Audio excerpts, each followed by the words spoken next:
We'll call the Planning Commission meeting to order for Tuesday, November 12th.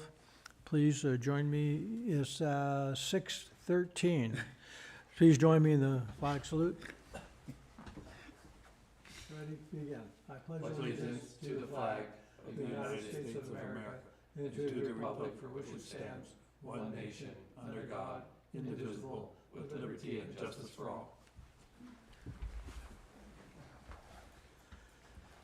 Sean, are there any changes to the agenda?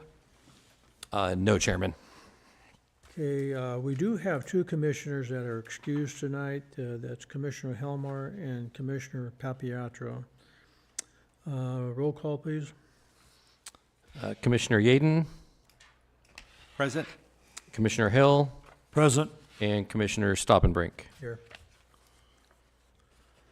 All right, thank you. We've excused Shannon tonight, too. Well, Sharon is, that's right, she had other pressing issues to take care of, thank you. Okay, public comments under Government Code Section 54954.3. Members of the audience may address the commission on any item of interest to the public or on any agenda item before or during the commission's consideration of the item. State law prohibits the Planning Commission from acting on non-agenda items. So on the information consent calendar, we have the minutes for approval from our October 22nd meeting. Chair, we have a motion to approve. Do we have a second? I'll second. Any discussion? All in favor signify by saying aye. Aye. Chair votes aye, motion carried. Okay, we have three public hearings tonight, Sean. The first one would be the consideration of a conditional use permit, consideration of a zoning text amendment, and consideration of a pre-zone multiple city of Coalinga water utilities parcels and agricultural uses. So I'll let you go through the process for us on Okay, this. yeah, we'll have to open these individually, but we'll go ahead and start with the first item. The first item is consideration of a conditional use permit for the issuance of a permit to sell alcoholic beverages for on-site consumption at 270 and 280 Van Ness. Back in August, the Community Development Department received a conditional use permit application from Noe Sandez as the applicant, requesting a permit to operate a full-service bar with limited counter food service during the evening hours. Staff accepted the application in September and began processing the application for conditional use permit. Currently, 270 Van Ness has an approved conditional use permit to operate a bar, which was formerly the Whiskey Row location. That was approved back in 2018. The applicant wishes to expand the currently permitted bar at 270 Van Ness area into the 280 Van Ness, which was the previous Chinese restaurant. So expanding the bar in this new space requires an amendment to the conditional use permit. The requirements of a conditional use permit are intended to prevent problems associated with commercial establishments involved in the sale of alcohol for consumption on-site, called on-sale or off-premise, which is off-sale, and to prevent overconcentration. It has been demonstrated that such establishments can adversely affect nearby commercial and residential uses and can create substantial demands for police services. Therefore, the purpose of the conditional use permit is to establish regulations to govern land uses involved in dispensing of alcoholic beverages and ensuring that the operation is not going to interfere with the public health and safety and welfare of the surrounding properties. So the property applicant, as mentioned before, is requesting a permit to operate a full-service bar at 270 and 280 Van Ness to engage in the sale of alcoholic beverages for on-site consumption with billiard tables, jukebox, and live music on weekends, including limited over-the-counter food services to patrons. The applicant plans to offer just kind of appetizers and small snacks. So the current zoning and land use designation for the subject property is general commercial. The proposed use falls under the land use classification of bars, nightclubs, and lounges, where businesses serve alcoholic beverages for consumption on premises as a primary use, and including on-sale service of alcohol, including beer, wine, and mixed drinks. This classification includes establishments that provide dancing or entertainment. In accordance with the Coalinga Planning and Zoning Code, These uses are permitted subject to approval of a conditional use permit. So the subject property is currently located at 270 and 280 Van Ness Street, located between Elm Avenue and Lincoln Street, and directly north of Van Ness Street. The total square footage of the combined locations are approximately 3,700 square feet. The proposed interior tenant improvements that will need to be made to accommodate the existing use, except for the relocation of movable equipment and furniture. So there's not a lot of major renovations other than kind of furniture and moving equipment and based on what's currently there. In terms of surrounding land use setting, to the south you have commercial, to the west you have some residential, which is on Lincoln Street. To the east you have commercial, and then to the north you have commercial with some additional residential. And so staff determined that there's no land use compatibility or any transitional concerns related to the placement and approval of the use. It's an existing shopping center at this current location. So the applicants are requesting to apply for a Type 48 on-sale general license through the state of California Alcohol and Beverage Control. The Type 48 authorizes the sale of beer, wine, and distilled spirits for consumption on premises where sold. The hours of operation for this initially is Tuesday through Sunday from 5 p.m. to 2 a.m.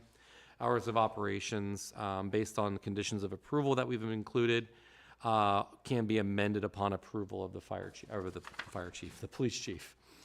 In terms of noise, live entertainment and amplified music within the bar will be conducted entirely within the existing building and should not create noise impact to the surrounding uses due to the existing use. Furthermore, conditions of approval address restrictions on entertainment and noise inside the building to reduce impacts to adjacent residents. If music is to be allowed outside, a noise management plan shall be submitted to the Community Development Department for review and approval by the Community Development Director and Police Chief. So we've included conditions of approval related to the noise management plan and what are the requirements of those if in fact there is a request for outdoor type music. The location really isn't conducive for that, so you're typically going to see that inside. In terms of special events, there may be cases where special events take place at the location, and the applicant will be required to ensure the appropriate measures are taken to provide adequate crowd control and noise control. There's proper exterior lighting illuminating the sidewalks and public ways in front of the business. If there are any lights that are potentially out just due to the longevity of the storefronts being closed, they'll have to ensure that they have the adequate lighting in those areas. It is within an existing shopping center. As you know, there's a lot of vacant parking spaces typically in that shopping center, so we're not concerned with any overcrowded of parking. There's plenty of parking available for all the uses, including the ones that are currently accessing there. In terms of public notification, public hearing notices were sent to all property owners within 300 feet of the site as required by law. And in terms of environmental considerations, we file what we call a notice of exemption under section 15301A for existing facilities, so it falls under an exemption. And so when we look at reasons for recommendation on approval, we look at general plan consistency, neighborhood compatibility, and an asset to the neighborhood.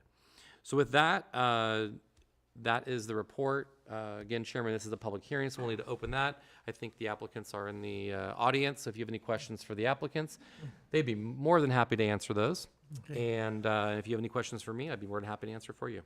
Okay, we'll open the public hearing for consideration of the conditional use permit 24-06. Is there anybody in the audience who would like to speak in favor or against this consideration? Please come forward and state your name and address for the record. Yes, step forward If you'd like to. so we can hear you And and see you. you can go right to that podium right there. Yep.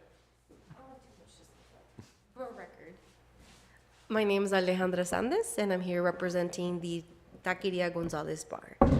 We just wanted to go ahead and bring in that paper as well. I don't know if you got the email itself for the owner of the management property. Yes, I did get an email today for that, so I Okay, have that all perfect. confirmed. Yeah. We printed a copy just in case, so you guys did make sure of that. But yeah, no, we just wanted to come and represent. This is our first time as well doing a hearing with this, so it's giving us a lot of experience. So, any questions from us as well? I do have a question, I don't know if you will answer or Sean, but it states the plans to offer appetizers and small snacks. So with that, is there a food license requirement that's going to have to be a part of this opening or not? From our understanding itself, because it is appetizers, there isn't a need for that code itself. So because it is super small, it's nothing crazy. We don't have a full elaborate kitchen itself going with that, but it's going to be very small, minimal, that we don't know of at this point that needs to happen. So you won't have a kitchen in there? There is a kitchen, but it's used for those small, minimal appetizers that don't require a full kitchen. Okay. Well, there's a kitchen already there, right? Correct, yes, because if I'm not mistaken, it was a Chinese restaurant, and what was the other one? The bar, The the bar. bar still, yeah, there was no restaurant there, but the Chinese restaurant did have a full service kitchen. So if there is food prepped, there will be health department requirements. Most likely, yes, and we'll, Depends on, yeah, if there's food prep, there will be health department requirements. And are you gonna be having, security in there? yes, we will have security for sure, but understanding that, and the game plan for the Taqueria Gonzalez bar would be to make sure that there is security, especially for those type of places. Just Gonzalez bar. I'm sorry? Sorry, Gonzalez bar. So is that associated with a restaurant? We're partnered with them.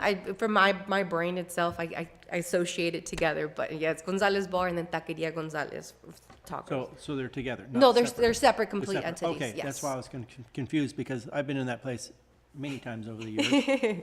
And they're joined together. There's doors that you can go back and forth. That's why I was kind of wondering if the food was going to come out of the restaurant part. Oh no. We'll utilize what it is for the Chinese restaurant itself for it to separate completely. Oh, okay, so then you're not going to knock a hole in the wall to get into the restaurant and take that part over, or how's that going to work? Oh, they did already? Oh, okay. Then maybe you want us to come over here as well too. The Yeah, no. question's already answered. Yeah, You know, yeah. There's going to be some sort of entryway between the old Chinese food and then the new bar. Yeah, 270 and 280 will be one. They're gonna remove that barrier Right, between the okay. the two old facilities. Just Taqueria Gonzalez and the new location will not have. That's why I was kind of confused. It's like restaurant, Like the bar, separation of you know, what the 'cause- food because is. before it was the bar and the restaurant together. It's always been like that long as I've lived Oh. in town, and that's been since the late 80s. That's been a long So time. it's had that same floor plan for like a while when it comes to it. That's beautiful though. Okay. And then can I safely assume that it's not going to be open every night until 2 a.m.? No. But it's just set that way just in case later on down the road you want to operate till 2 in the morning. Correct. Yeah, I that wouldn't think option. Monday through Friday. Oh, Yes. Monday through Thursday would be kind of hard on that part too. Yes, All right. correct. It's closed Saturday, Sunday, Monday? Looks like Tuesday through Sunday is what they put in the application, so just close Mondays. Okay, I got it, yeah. Quit trying to put days in the week there, Ken. Yeah, well, I'm working on a 9-day I'm gonna go week sit right down now, now. so. I appreciate you guys' time today. Thank you. I'm gonna go. Okay. Any other questions? Not that I can think of. Any other comments from the overwhelming audience out here? No? One at a time, please, one at a time. Okay, I'll close the public hearing. Commissioners, any other questions you have, Sean, before we take any action? Do we get a discount? I'm only kidding. Strike that from the record, please. I'm good. VIP City. All right. At this time, the chair will entertain a motion to consider the conditional use permit 24-06. Make a motion to We have a accept. motion to accept. Do we have a second? And I'll second that. Do you have any other discussion? Okay, roll call, please. Vice Chair Hill, Aye. Commissioner Yaden, Aye. and Chairman Stoppingbrink. Aye. Motion passes. Thank you, ladies. Good to go? Feel free to stay if you like. I know this is so exciting. Okay, next item on the agenda is the consideration of zoning text amendment 2404 related to commercial cannabis regulatory permit approval process. Sean? Thank you, Chairman, Commissioners. So this was an item that was requested by the City Council to update just some language regarding the approval process for regulatory permits. And as the commission is aware, and I kind of spelled out kind of what the overall process is for approving cannabis facilities, there's a full discretionary process that the city goes through, which is the conditional use permit process for the land use approval. And as part of that as part of our cannabis regulations, we have the kind of the parallel process, which is that regulatory permit process that's reviewed and considered by the police department.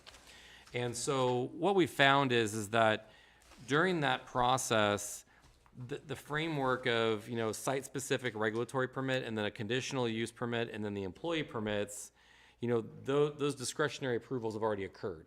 And so what's happening is that it goes through the police department, they do the background checks, they do all this other background information, and still see all the information that's considered by the commission regarding security and all these other items. But then when it's brought back to the council for approval for the regulatory, when the police chief is recommending approval, they don't get any of those documents. And so they're making a decision, because some of it's proprietary, some of it's confidential, because it's, you know, you got employee backgrounds, and you've got owner backgrounds. And so a lot of that information they're not privy to, and they're being asked to approve something that they don't necessarily have all the documents. And it's more of a concurrence of the police chief saying, hey, we've reviewed, they meet all the criteria, none of them have any penal code violations or any criminal code violations that would basically disqualify them from being a legitimate owner of a business, and already have a conditional use permit approved. It really kind of, it doesn't make sense. It's kind of one of those things where we just found it doesn't make a lot of sense having to make an approval on something they don't see when it's been vetted through the discretionary review process in the planning commission and appeal to the council if in fact it's denied here. So basically the request is to remove the language that basically requires council approval for the regulatory permit. In most instances, the project's already approved. It's just that it goes through this regulatory permit process, and the councils happen to be put in a position where they have to approve something they don't necessarily have all the documents.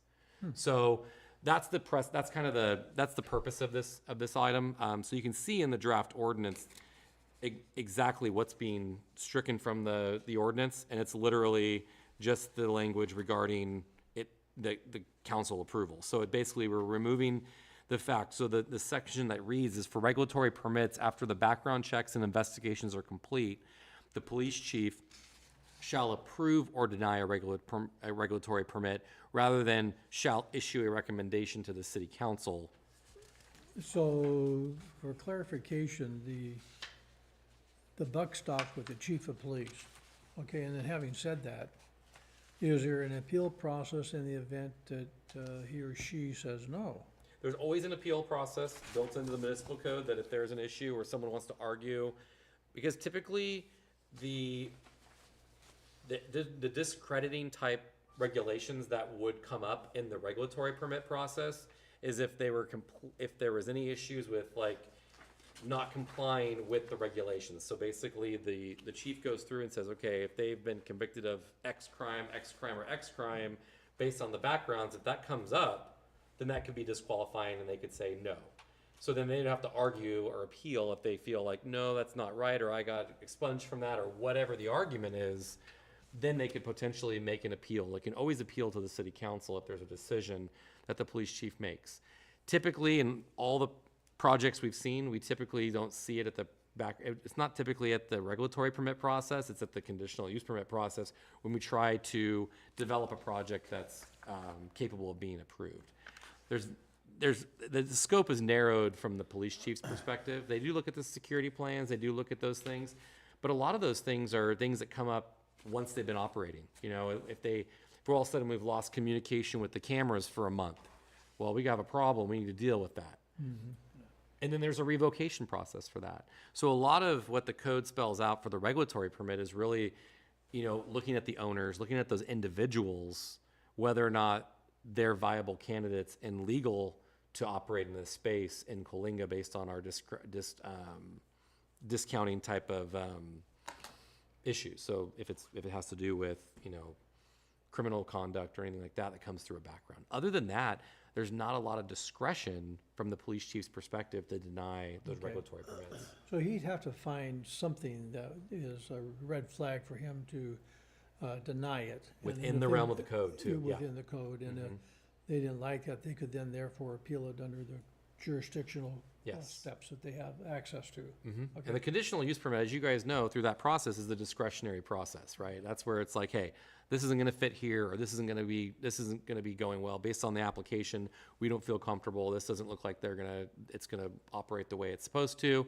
That's where you guys use your discretion when you're looking at conditional use permits, because CUPs are designed to look at that a certain type of use could go in different places, right? It doesn't always have to fit, it doesn't fit one mold, where a site plan, you know, if you meet all the regulations for setbacks and building heights and parking, there's not really any way to say no. It's not a discretionary review. It's just, hey, they meet all the criteria, we're gonna approve it. But the CUPs, we look a little bit more in depth, kind of as I read in the previous application, why we look at CUPs, so. Yeah. So with that, we're just requesting to open the public hearing and approve resolution 024P-009, which then recommends to the city council adoption of an ordinance, as you guys are familiar with, the initial step to processing these rezone text amendments. I'll open the public hearing for Planning Commission consideration of zoning text amendment 2404. Anybody like to speak in favor or against? Please come forward. Seeing none, we'll close the public hearing. Commissioners, questions? Well, I really don't have any, do you? Okay, if no questions, Chair will entertain a motion for passage of resolution 024P-009. Make a motion to accept 4P-009. We have a motion, do we have a second? I will second that. We have a second. Any other discussion?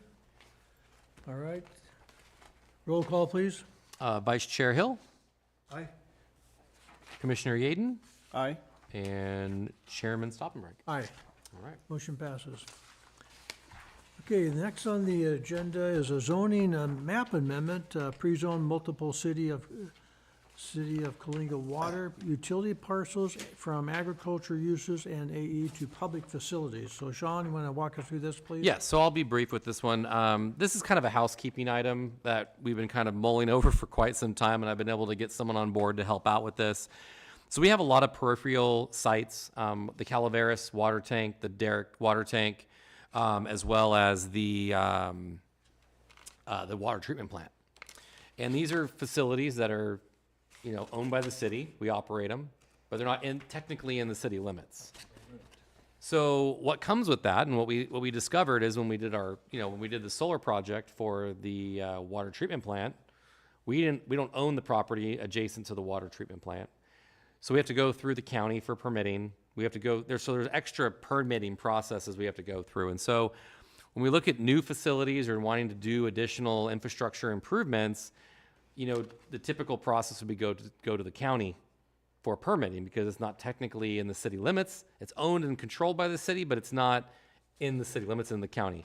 So the goal of this is really to do some housekeeping. We're going to take this through annexation. So the first process is basically to pre-zone the properties. So because they're not in the city limits, they don't have any zoning. So we have to what we call pre-zone, and pre-zone these properties to a zoning that's going to be consistent when it's put into the city. We don't zone it, you know, some weird zoning name that we don't already have. We pre-zone it to what it's going to be. So they're all going to go from AE 20, which is what the county zoning is, to a PF, which is public facilities, which is conducive to public facilities like our water infrastructure that we have.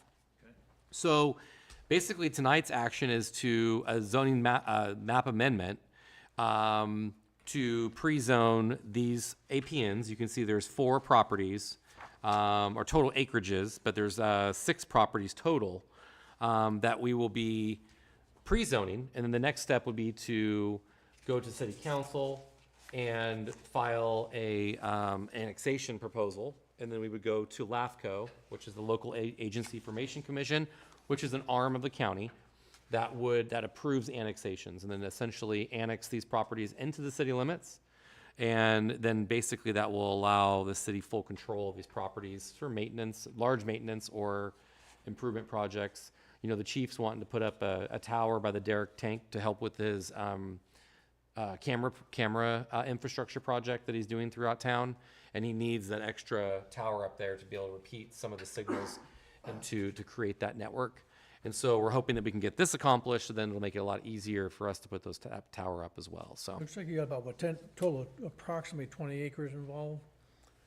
Yeah, you're about 20 acres. So we've got, the different 6 parcels, the Derrick Reservoir, the Palmer Reservoir, Calaveras Reservoir, and the water treatment plant. I imagine you guys probably know where all those are.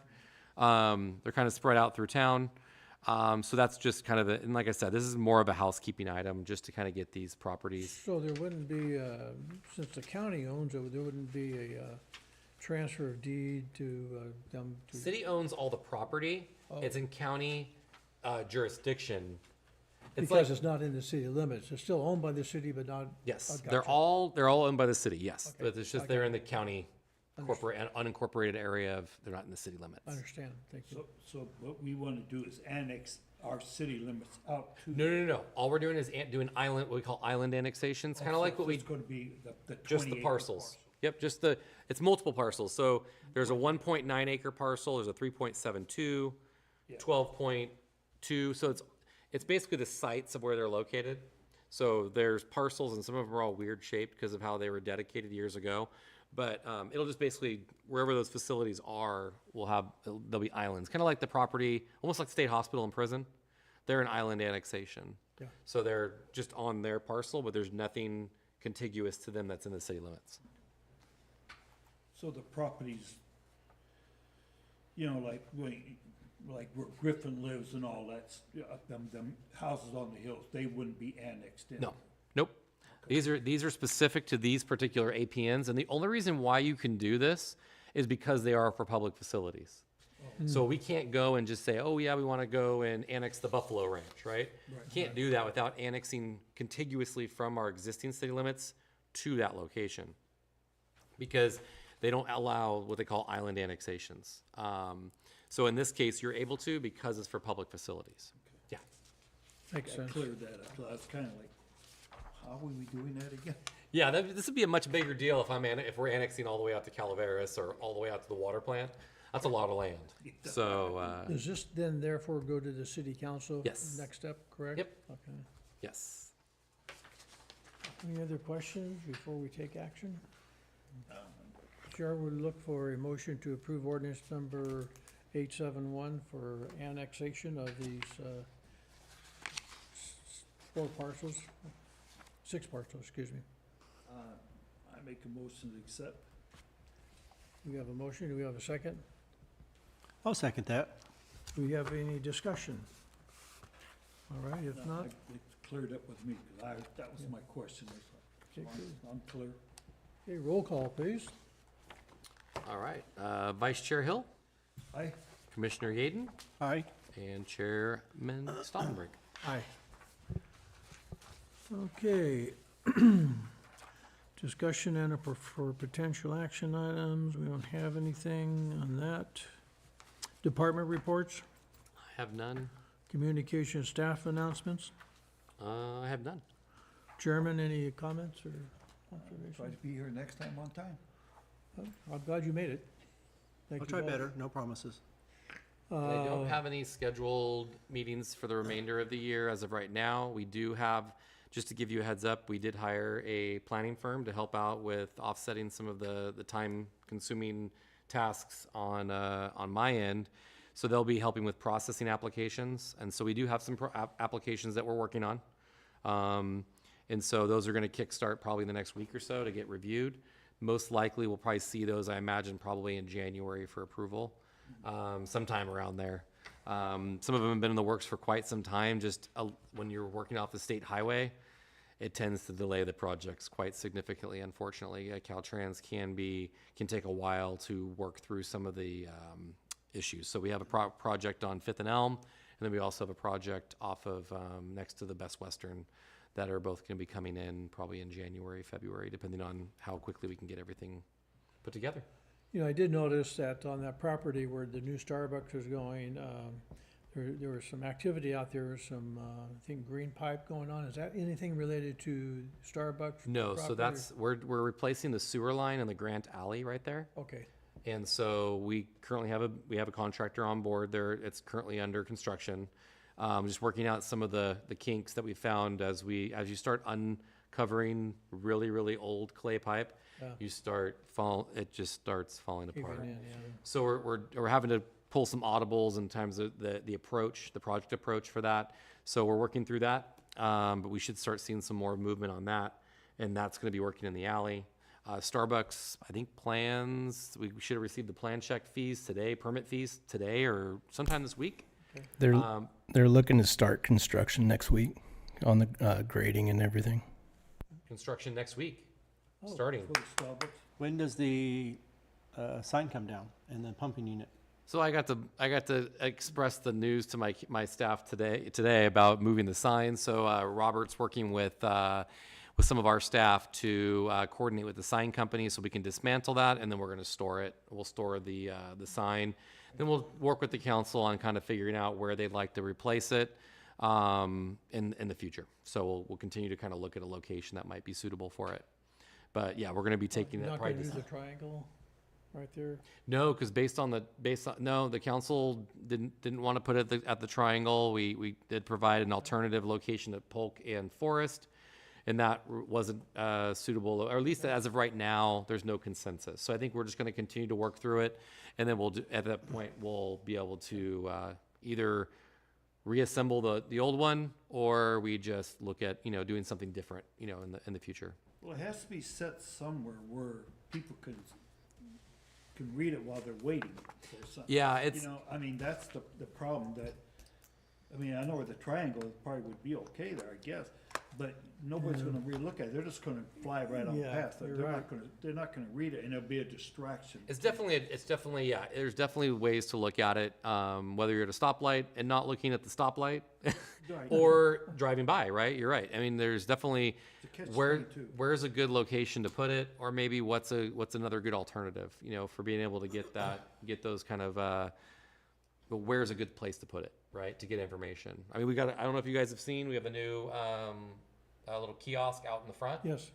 Looks that's good. great. I like it. And so that's a good way to get some information. So maybe those are maybe more suitable things throughout town that might be, to get people to see what's going on. So the sign's been there for a long time. I remember when we put it up years ago. Yeah, I remember it too. But ultimately want to make sure that we can accommodate development and trying to be business friendly. And so I think that it outweighs, making sure that you got a development that's going to be viable at that location, because it's been a while since that corner's been developed. So. Yeah. Oh, it's been- And there's quite a few good spots, but the city doesn't own the land, so you can't just, hey, I want it there and put it there. It's true. It's very true. But I think depending on locations, I think the landowners might be, amenable to, donating, or whether the city acquires small bit of right of way for it. So we're definitely going to continue to look, see if there's other options, what might be a good suitable location, and go from there. How about the project on, was it Pleasant Street over by, That's currently under construction as well. So Pleasant Street, the sewer line, that's another one.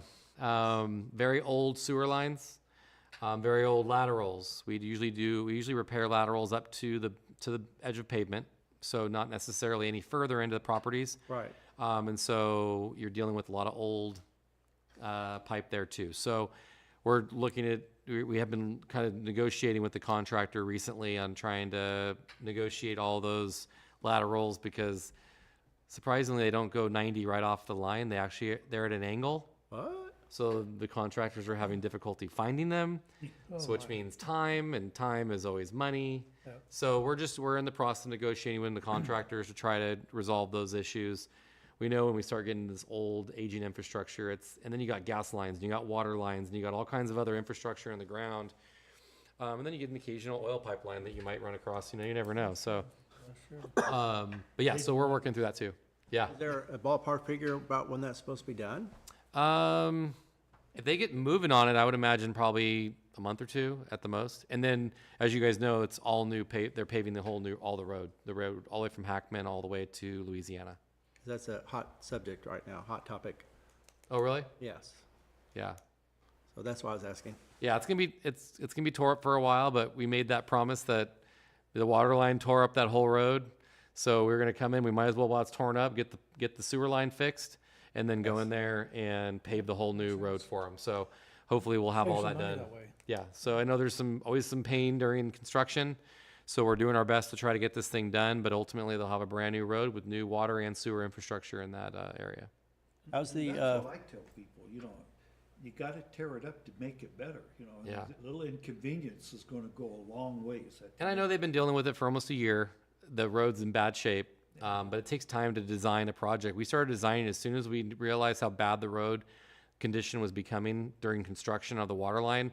We immediately started doing design on the sewer line. So it takes a little time to design a sewer line and get all of that done, get it out to bid, get it awarded and everything. So we're at least, we're moving in the right direction, and hopefully getting through, and hopefully the weather, plays with it, is at least nice enough to allow us to finish this project before it gets too bad. We got a little rain coming, but nothing big, I don't think. how's the fiber project? Fiber's going well. I see they're hooking up customers. I'm seeing a lot of signs, so I think they're done with most of their backbone. And as far as I know, people are getting hooked up. And I know Unwired is doing all the customer connections, so they're directly engaging with the customers. But yeah, other than that, we haven't heard anything else other than they're in the phase of getting customers connected. Okay, good. So Anything else? I think that's that's all I it. got. Okay, we'll adjourn at 6:49.